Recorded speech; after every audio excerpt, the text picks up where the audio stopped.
그 기독교의 가장 중요하고 유명한 교구 중 한 명이 있습니다. 바로 아우구스티누스라는 사람인데요. 아우구스티누스는 젊은 시절에 아주 방종한 삶을 살았습니다. 하나님을 알게 된 후에도 그 방종한 삶 때문에, 죄 때문에 많이 몸부림을 쳤죠. 그 몸부림치던 어느 날 밖에서 아이들의 노랫소리가 들렸습니다. 집어들어 읽어라, 집어들어 읽어라. 무슨 노래인지 모르겠지만 그런 노랫소리를 듣고서 자기도 모르게 성경을 집어들었다고 합니다.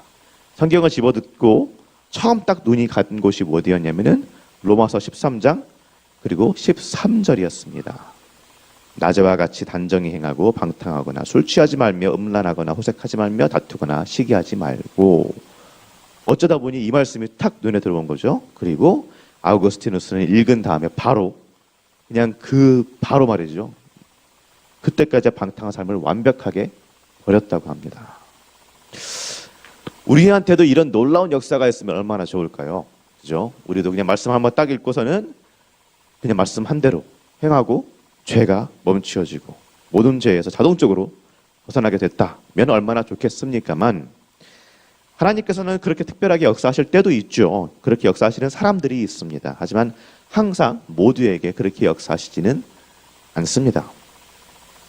우리는 죄와 싸우되 정말로 그야말로 피 흘리기까지 싸우기도 해야 되고, 그렇게 싸워도 어쨌든 그렇게 싸워도 정말 어려운 것이 죄를 이기는 것입니다. 저도 중3 때 정말로 하나님을 만나고 그 후로 대학 시절까지도 그렇고요. 항상 몸부림치던 것이 죄의 문제였습니다. 예수님은 나를 위해서 죽기까지 사랑하셨는데, 죽으시기까지 하셨는데 왜 나는 아직도 계속해서 이렇게 죄를 짓고 있는가? 이것이 너무 죄송스럽고 너무 마음이 아프고 너무 힘들어서 하나님 앞에서 많이 몸부림쳤고요. 많이 기도도 했습니다. 혹시 우리 성도님들 중에서도 그런 분이 계시는지 모르겠습니다. 특히 우리 자녀들 가운데 이런 죄의식 때문에 몸부림치는 자녀들이 많으리라 생각을 합니다. 오늘 우리가 읽은 이 말씀을 통해서, 그리고 선포되어지는 말씀을 통해서 하나님께서 우리에게 정말로 죄를 이기는 방법, 죄에 대한 해답을 주시기를 간구합니다. 지난주 토요일 말씀에서는 우리가 사랑으로 박해와 고난을 이기는 방법에 대해서 말씀을 나눴죠. 우리가 그리스도인인 것 때문에 욕먹고 박해를 받는다면 우리가 뭘 해야 될까요? 첫째는 우리 자신을 돌아보고 우리가 신앙의 이름으로 남에게 상처 주거나 잘못한 것이 없는지 살피는 것이고요. 두 번째는 악을 악으로 대하지 말고 욕한다고 욕하지 않고 폭력을 폭력으로 대하는 것이 아니라 예수님의 마음을 품고 그분의 사랑으로 우리를 박해하는 자들을 대하여 한다는 그런 말씀을 나눴죠. 이 예수님의 마음은 어떤 마음이었을까요? 그냥 마냥 좋은 것만은 아니었죠. 분명 아프기도 했고 싫기도 하셨습니다. 겟세마네에서 그 피땀 흘린 기도를 상기해 보면 말이죠. 그러나 그럼에도 불구하고 그분은 우리를 사랑하셔서, 여기 계신 한 분 한 분 사랑하셔서, 그리고 아버지 하나님을 사랑하셔서 그분께 순종하려고 이 일을 감당하셨습니다. 그리고 오늘 말씀에서 사도 베드로는 우리도 같은 마음, 예수 그리스도의 마음으로, 같은 마음으로 갑옷을 삼으라고 합니다. 갑옷을 삼으라.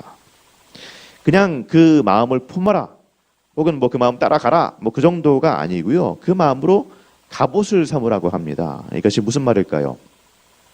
초대교인들은 자신들을 기독교인이라는 말로 부르지 않았습니다. 그런 말은 나중에 생겨났고, 초대교인들은 the way, 한국말로 하면은 그 길, 그냥 길을 따르는 사람들, 혹은 어떤 도를 따르는 사람들이라고 불렀습니다. 그래서 사도 바울도 보면은 도라는 말을 많이 쓰잖아요.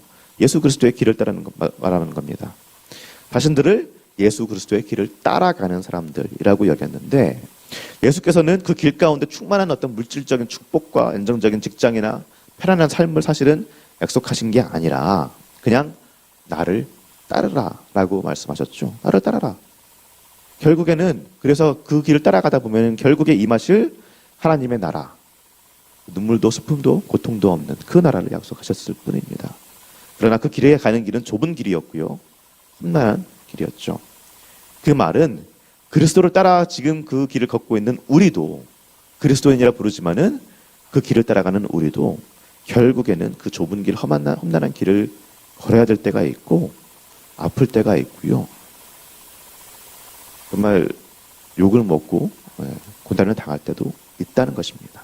그리고 그렇기 때문에 끝까지 그 길을 이미 완주하신 예수 그리스도를 따라서 그분의 마음을, 그 길을 걸어가신 그분의 마음을 우리가 갑옷 삼아서 앞으로 계속해서 겪게 될 수 있는 여러 가지 고난들과 아픔들을 견뎌내라는 말입니다. 그분의 마음으로. 그냥 여기까지만 들으면 예수님을 따라가는 길이 그냥 마냥 고통스럽고 고난만 있는 것 같아서, 아니 그러면 못하러 이 길을 가나? 라고 생각할 수도 있습니다. 그런데 1절의 후반부 보시면은 뭐라고 나오나요? 이는 육체의 고난을 받은 자는 죄를 그쳤음이니 라고 합니다. 죄를 그쳤다. 2절 말씀, 그 후로는 다시 사람의 정욕을 따르지 않고 하나님의 뜻을 따라 육체의 남은 때를 살게 하려 합니다. 아멘. 육체의 남은 때를 사는데 사람의 정욕을 따르는 것이 아니라 하나님의 뜻을 따라. 왜요? 하나님 예수 그리스도의 마음으로 갑옷을 삼고 그 고난을 견디기 때문에. 예수 그리스도의 마음을 품고 예수의 이름 때문에 고난받는 자는 죄를 그쳤다라고 당당하게 사도 베드로는 얘기합니다.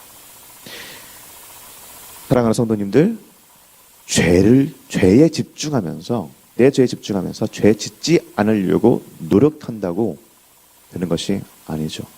내 죄 짓는 행위만 바라보면서 그것을 그치려고 노력한다고 사실은 되는 것이 아닙니다. 우리가 죄를 평정하기 위해서 해야 되는 것은 선을 위하여서, 예수 그리스도를 위하여서 싸우는 것입니다. 예수 그리스도의 마음을 품고 그분의 마음을 갑옷 삼아서 사랑으로 이 싸움에 임하다 보면 결국 죄라는 것은 잊혀지고 떨어져 나가기 마련입니다. 물론 완벽하지는 않겠죠.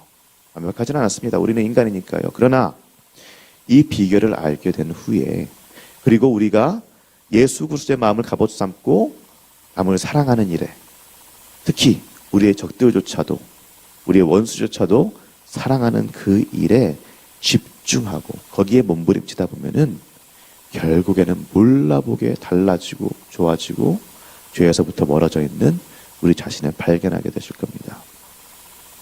성도님들, 죄에 집중하지 마시기를 바랍니다.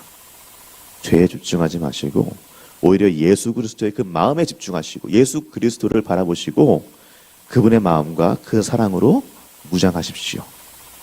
그 사랑으로 갑옷 삼으십시오.